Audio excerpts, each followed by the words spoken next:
Halo, perkenalkan nama saya Calvin Kue dengan NIM D101111811052.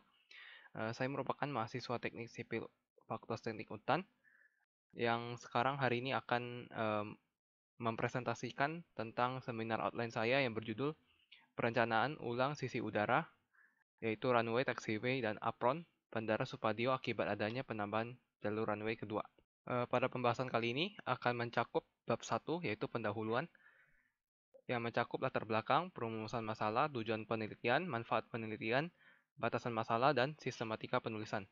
Kemudian bab 2, yaitu tinjauan pustaka, yang akan mencakup bagian sisi udara bandara, Aerodrome Reference Code atau ARC, dan juga penelitian terdahulu. Untuk bab 3, yaitu metodologi penelitian, akan mencakup tahapan penelitian, diagram alir, pengumpulan data, dan metodologi. Oke, langsung saja kita masuk ke bab 1. Bab 1 terdiri dari latar belakang, perumusan masalah, tujuan penelitian, manfaat penelitian, batasan masalah, dan sistematika penulisan. Yang pertama yaitu latar belakang. Nah, Indonesia merupakan negara kepulauan terbesar di dunia dengan jumlah lebih dari 17.000 pulau dan luas wilayah 1.904.569 km persegi. Nah, untuk menghubungkan seluruh daerah kepulauan ini yang sangat luas, maka dibutuhkan moda transportasi yang efektif, efisien, dan juga mutakhir. Sehingga tidak heran jika transportasi udara yang menjadi pilihan bagi sebagian besar masyarakat di Indonesia. Nah, sebelumnya peningkatan fasilitas Bandara Supadio itu telah banyak dilakukan. Pada tahun 2011, itu ada pelebaran runway existing yang awalnya sepanjang 30 meter menjadi 45 meter.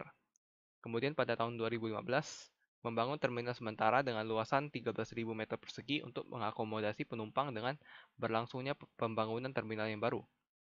Kemudian pada tahun 2017 berhasil membangun terminal baru dengan luasan 32.000 meter persegi yang dapat mengakomodasi 3 juta penumpang setiap tahunnya. Kemudian yang terakhir ya, pada tahun 2020 melakukan perpanjangan jalur runway existing dari 2.250 menjadi 2.600 meter. Dari grafik yang ditampilkan, itu dapat dilihat bahwa tahun 2010 sampai 2018, kunjungan pesawat pada Bandara Supadio itu mengalami kenaikan yang cukup signifikan. Namun pada masa pandemi COVID-19, kegiatan lalu lintas udara itu mengalami penurunan yang cukup signifikan juga. Tetapi dapat diperkirakan bahwa pertumbuhan kunjungan pesawat itu akan kembali meningkat setelah masa pandemi akan berakhir. Kemudian kita akan masuk ke dalam perumusan masalah. Saya akan membacakan perumusan masalahnya, yaitu penambahan jalur runway kedua pada Bandara Supadio ini tentunya berdampak pada sisi udara bandara existing, yang dimana perencanaan penambahan jalur runway tersebut mempunyai dasar dan tujuan untuk mendukung lalu lintas udara yang lebih padat dan juga nantinya dapat melayani pesawat yang berukuran lebih besar. Adapun data-data lalu lintas udara yang telah digunakan pada perencanaan sisi udara existing mungkin saja sudah kurang relevan dan akan lebih baik jika sisi udara Bandara Supadio itu direncanakan ulang untuk dapat mendukung lalu lintas udara dalam minimal jangka waktu 10 tahun yang akan datang. Selanjutnya yaitu tujuan penelitiannya. Yang pertama yaitu untuk merencanakan ulang sisi udara Bandara Supadio akibat adanya penambahan jalur runway kedua yang berukuran lebih besar. Yang kedua yaitu adanya penambahan jalur runway tersebut mempunyai dasar dan tujuan untuk mendukung lalu lintas udara yang lebih padat dalam masa-masa yang akan datang. Yang ketiga yaitu rencana untuk memperbesar ukuran runway menjadi 3.000 kali 60 meter yang sebelumnya berukuran 2.600 kali 45 meter yang mempunyai tujuan untuk dapat melayani pesawat dengan ukuran yang lebih besar seperti pesawat Airbus A330 dan juga Boeing 777. Yang keempat, manfaat penelitiannya. Yang pertama yaitu memahami pengaruh dari faktor-faktor yang berkaitan dalam perencanaan sisi udara bandara seperti temperatur referensi bandara, angin, gradien kemiringan, ketinggian permukaan, panjang runway existing dan baru, spesifikasi pesawat rencana, dan data penumpang bandara dalam beberapa tahun terakhir. Yang kedua yaitu memahami apakah orientasi arah runway existing masih mendukung untuk penerbangan yang akan dilakukan pada tahun yang akan datang, dengan berpacu kepada analisis data angin pada beberapa tahun terakhir ini. Kemudian kita akan masuk ke dalam batasan masalahnya. Yang pertama yaitu lingkup penelitian adalah data dari kunjungan pesawat yang beroperasi, jumlah penumpang di bandara, data temperatur, data angin, data gradien atau kemiringan, dan data ketinggian permukaan pada Bandara Supadio. Yang kedua, peneliti meninjau data jumlah pertumbuhan jumlah penumpang Bandara Supadio sampai minimal 10 tahun yang akan datang. Yang ketiga, adanya penelitian tugas akhir ini adalah untuk dapat merencanakan Bandara Supadio guna mendukung lajunya perkembangan lalu lintas udara dengan pesawat rencana yang lebih besar pada Provinsi Kalimantan Barat, terkhususnya pada kota Pontianak dan sekitarnya. Berikut merupakan sistematika penulisan untuk tugas akhir ini. Yang pertama yaitu bab 1 pendahuluan, bab 2 tinjauan pustaka, bab 3 metode penelitian, bab 4 hasil dan pembahasan, dan bab 5 penutup. Nah, yang tadi sudah merupakan bagian dari bab 1, sekarang kita akan langsung saja ke bab 2. Bab 2 berisi bagian sisi udara bandara, yang kedua yaitu aerodrome reference code, dan yang terakhir yaitu penelitian terdahulu. Nah, sekarang saya akan menjelaskan sedikit tentang bagian-bagian dari bandara. Secara umum, wilayah dari suatu bandara itu dapat dibagi menjadi dua, yaitu sisi darat atau landside dan sisi udara atau airside. Nah, dari gambar tersebut dapat dilihat landside dan airside.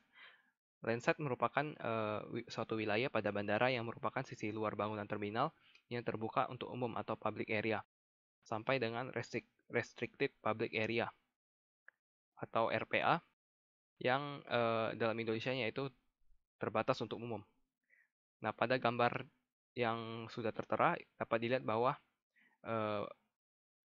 landside itu dimulai dari car park sampai arrival gate.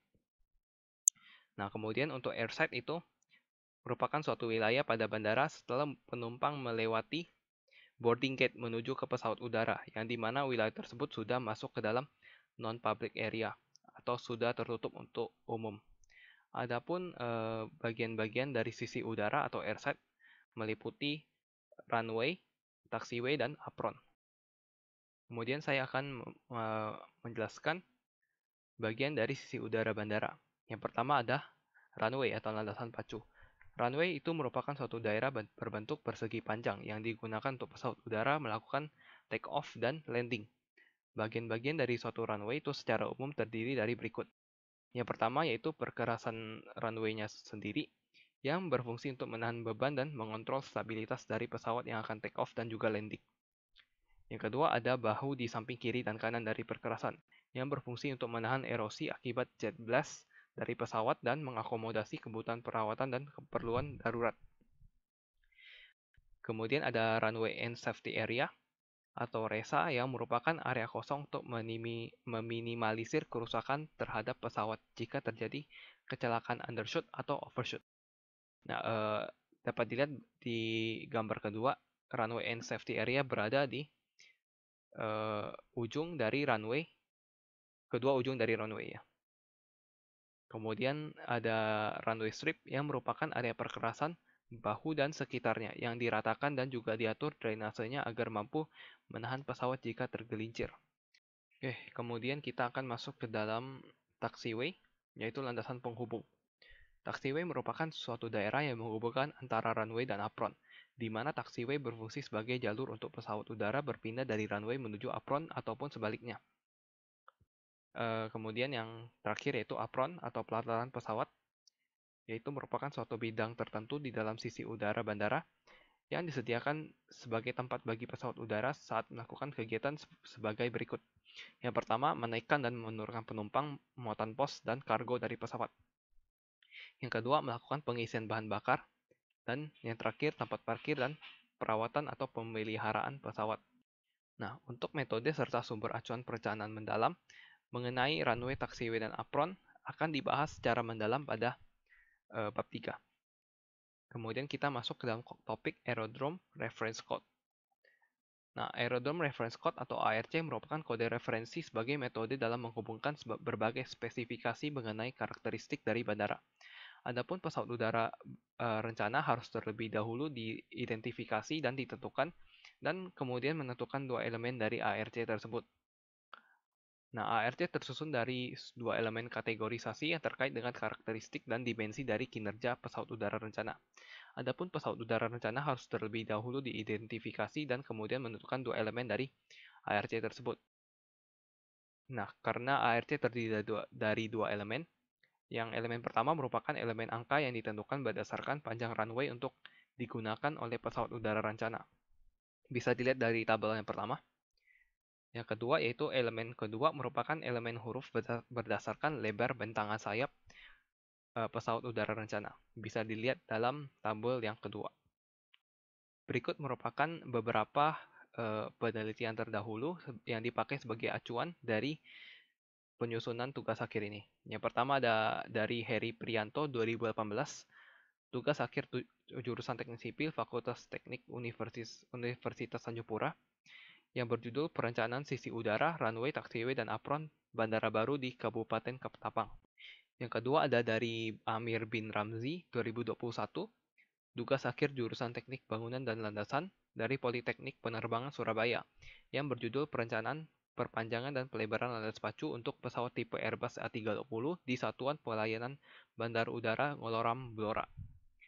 Yang ketiga dari Yusuf Hadi Perdana dan Idewa Gede Arya Putra tahun 2017, Pusat Penelitian dan Pengembangan BMKG pada Seminar Nasional Iptek Penerbangan dan Antariksa 21 2017 yang berjudul Kejadian Crosswind di Landasan Pacu pada Bandara Supadio tahun 2016.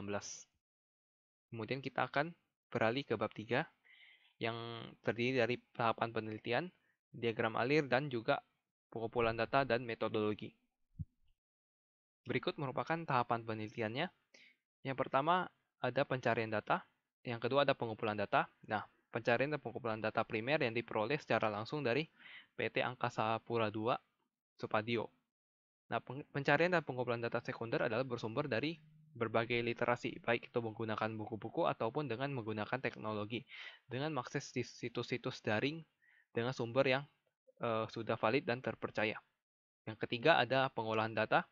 Pengolahan data akan dilakukan secara mandiri oleh penulis dengan adanya bimbingan dari dosen pembimbing, sehingga data yang diolah dapat valid. Nah, setelah melakukan pengolahan data tersebut, maka perlu dipastikan lagi bahwa data tersebut sudah cukup atau belum. Nah, jika data masih belum tercukupi, maka perlu dilakukan pencarian dan pengumpulan data kembali sehingga data tersebut dapat tercukupi. Kemudian jika data sudah cukup valid dan tercukupi, akan dilakukan analisis data beserta pembahasan yang sesuai dengan metodologi yang telah ditentukan. Berikut merupakan diagram alir atau flowchart yang dimulai dari perumusan masalah, studi literatur, pencarian dan pengumpulan data sebagai berikut yang bisa dilihat dari flowchart tersebut. Kemudian akan dianalisis prediksi jumlah penumpang bandara 10 tahun yang akan datang. Kemudian akan dilakukan analisis sisi udara bandara yang mencakup geometric runway, geometric taxiway, dan geometric apron. Kemudian setelah analisis sudah dilakukan, akan dilakukan kesimpulan dan saran. Kemudian saya akan membahas tentang pengumpulan data dan juga metodologinya. Yang pertama, itu data umum dan lokasi bandara. Nama bandara yaitu Bandara Internasional Supadio. Runway-nya yaitu panjangnya 2.600 meter kali lebarnya 45 meter. Parallel runway rencana 3.000 meter kali 60 meter dengan arah yang sama 1533. Elevasi 3 meter di atas permukaan laut. Kemiringan memanjang atau slope runway 1%. Temperatur referensi atau ART 27,95 derajat Celcius yang berdasarkan dari data 2012. Data elevasi ketinggian permukaan bandara dan juga data kemiringan atau slope memanjang runway itu nantinya dapat digunakan untuk perencanaan. Sedangkan data temperatur atau kita sebut data temperatur referensi tidak akan digunakan data sebelumnya yang pada tahun 2012, namun akan dikumpulkan data temperatur yang baru. Ini dilakukan karena data yang digunakan sekarang adalah data yang lebih valid dan relevan untuk digunakan untuk perencanaan. Nah, dari gambar di kanan itu dapat dilihat bahwa terdapat lapangan kosong yang terletak di sebelah dari runway existing yang sudah ditandai dengan kotak merah. Runway baru ini akan bersifat paralel daripada runway existingnya yang akan bersebelahan. Kemudian kita akan masuk ke dalam data umum pesawat rencana. Pesawat rencana akan digunakan pesawat tipe Airbus A330-200 yang mempunyai ukuran badan yang lebih besar daripada pesawat rencana sebelumnya, yaitu Boeing 737-400. Jenis pesawat yaitu Airbus A330-200 dengan Aerodrome Reference Code 4E, ARFL-nya 2220 meter, dengan outer main gear wheelspan atau OMGWS 12 meter, panjang pesawat 59 meter, MTOW atau maximum take off weight sebesar 230.000 kg. Nah, data di atas diambil berdasarkan tabel yang telah diatur dalam Peraturan Dirjen Perhubungan Udara atau KP39 tahun 2015. Nah, berikut merupakan tabel yang digunakan. Nah, di sini dapat dilihat ARFL dan juga lebar bentang sayap untuk menentukan ARC atau Aerodrome Reference Code yang telah dijelaskan sebelumnya. Dalam hal ini Airbus A330-200. Kemudian kita masuk ke dalam data temperatur harian. Temperatur referensi suatu bandara atau Aerodrome Reference Temperature merupakan data temperatur yang digunakan untuk menghitung koreksi panjang runway terhadap adanya pengaruh temperatur atau suhu. Untuk memperoleh temperatur referensi suatu bandara, diperlukan data temperatur harian yang nantinya dari data tersebut akan diolah menggunakan rumus perhitungan untuk mendapatkan temperatur referensinya. Adapun kebutuhan panjang satu runway meningkat sebesar 1% ketika temperatur referensi bandara naik 1 derajat Celcius terhadap suhu standar elevasi aerodrome, yaitu 15 derajat Celcius.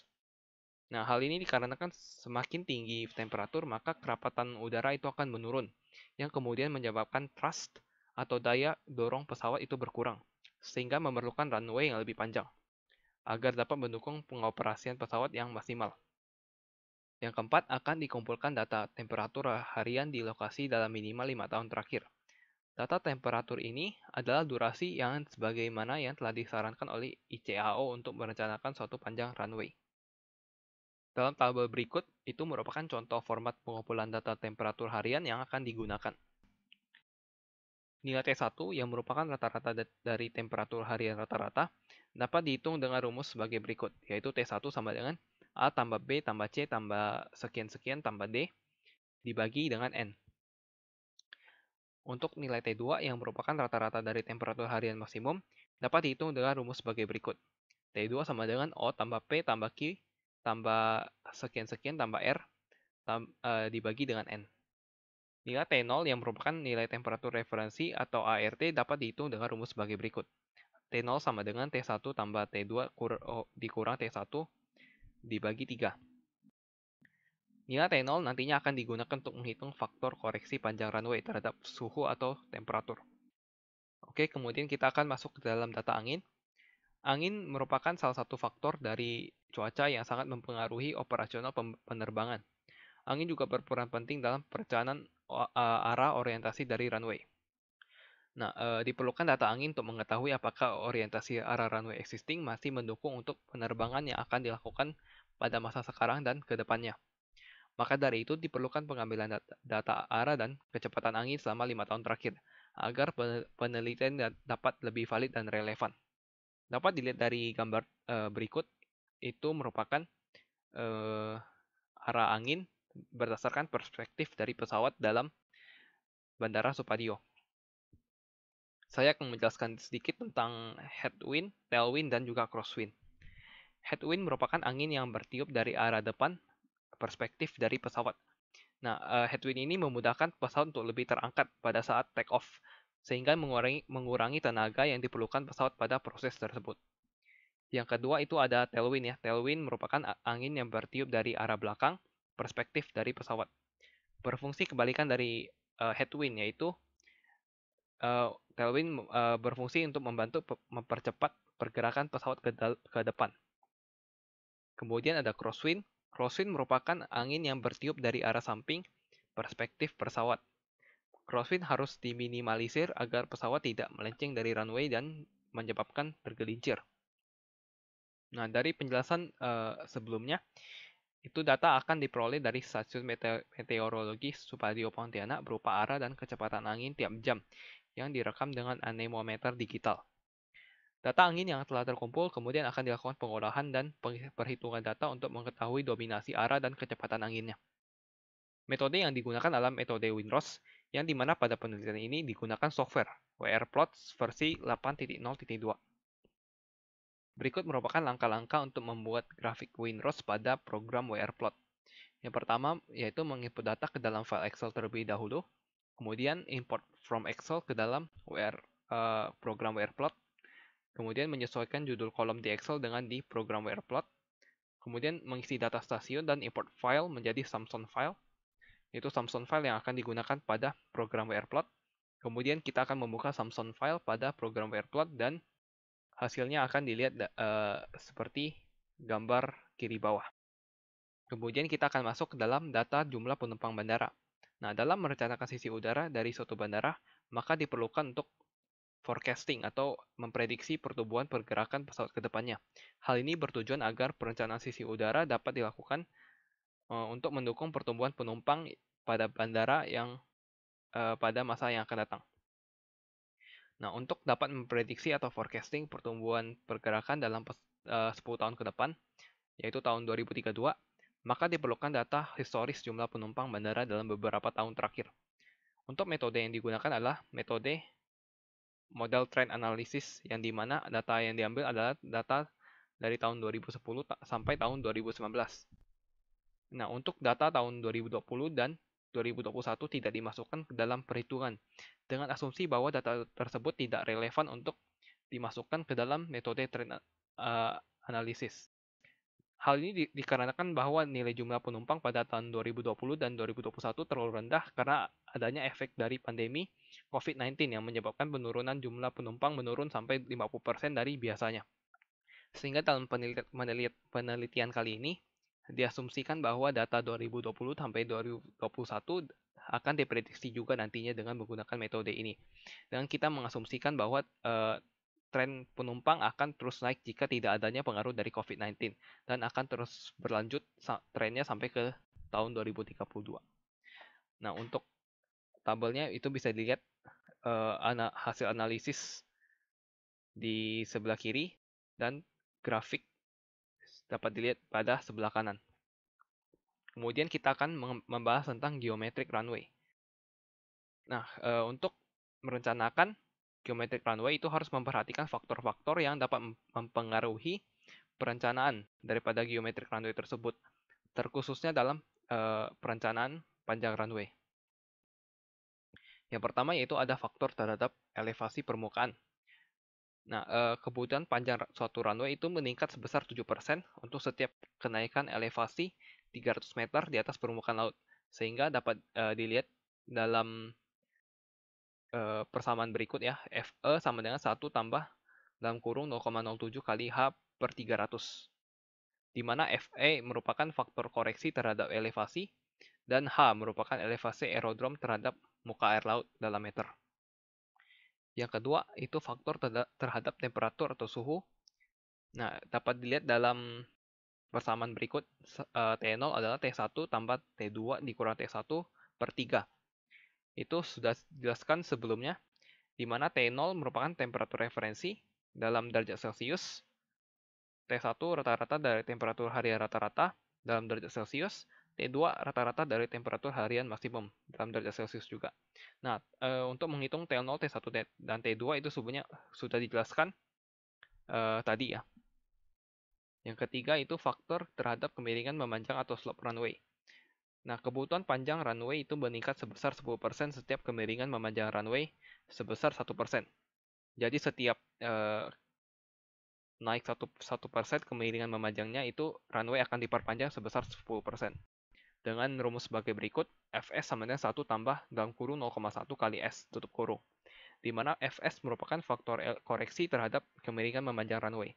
Dan S merupakan kemiringan memanjang runway dalam persen. Setelah menghitung ketiga faktor yang mempengaruhi panjang runway, maka barulah dihitung panjang runway dengan rumus LR sama dengan ARFL kali FE kali FT kali FS, di mana LR adalah panjang runway rencana dalam meter, ARFL merupakan panjang runway minimum dalam meter, dan FE merupakan faktor koreksi terhadap elevasi, FT merupakan faktor koreksi terhadap temperatur, dan FS merupakan faktor koreksi terhadap kemiringan runway. Untuk menentukan lebar runway yang diperlukan bergantung kepada jenis pesawat rencana yang akan digunakan dengan mengacu kepada konfigurasi OMGWS terhadap kode nomor dari Aerodrome Reference Code. Bisa dilihat dalam tabel berikut ya. Kemudian untuk menentukan lebar bahu runway yang diperlukan, juga diatur berdasarkan masing-masing kode huruf dari Aerodrome Reference Code. Dapat dilihat dalam tabel kedua. Kemudian untuk menentukan kemiringan memanjang atau longitudinal slope runway yang diperlukan, itu bergantung kepada juga kode huruf daripada Aerodrome Reference Code. Dapat dilihat dalam tabel berikut. Kemudian untuk menentukan kemiringan melintang atau transverse slope runway yang diperlukan, bergantung kepada juga dari kode huruf pada Aerodrome Reference Code. Dapat dilihat dalam tabel yang kedua. Kemudian kita akan masuk ke dalam geometric taxiway. Adapun lebar dari bagian lurus dari sebuah taxiway tidak boleh kurang dari lebar yang sudah ditentukan dalam tabel berdasarkan kode huruf dari Aerodrome Reference Code yang dapat dilihat dalam tabel berikut. Kemudian clearance minimum yang merupakan jarak minimum antara roda utama terluar dan tepi taxiway sudah ditentukan dalam tabel berdasarkan kode huruf dari Aerodrome Reference Code yang dapat dilihat dalam tabel kedua. Nah, untuk merencanakan geometric apron itu, sebelum merencanakannya, perlu ditentukan terlebih dahulu data variabel sebagai berikut. Yang pertama ada tipe pesawat, yang kedua ada bentang sayap pesawat, yang ketiga ada panjang badan pesawat atau B, yang keempat ada OMGWS, yang kelima ada wingtip clearance dalam S, kemudian ada jumlah pesawat yang akan parkir secara bersamaan. Untuk menghitung nilai radius putar minimum atau R, akan digunakan bersama sebagai berikut. R sama dengan setengah kali dalam kurung bentang sayap tambah OMGWS tutup kurung. Dan dihitung D, kemudian D adalah 2 kali R. Kemudian kita akan menghitung dimensi apron, yaitu panjang apron P sama dengan setengah kali dalam kurung bentang sayap tambah OMGWS tutup kurung. Kemudian kita akan menghitung lebar apron dalam L. L sama dengan 2 dalam kurung 2 kali P tutup kurung tambah dalam kurung 2 kali S tutup kurung. Kemudian luas apron akan dihitung A sama dengan P kali L. Sekian presentasi dari saya untuk seminar online saya. Terima kasih atas perhatiannya.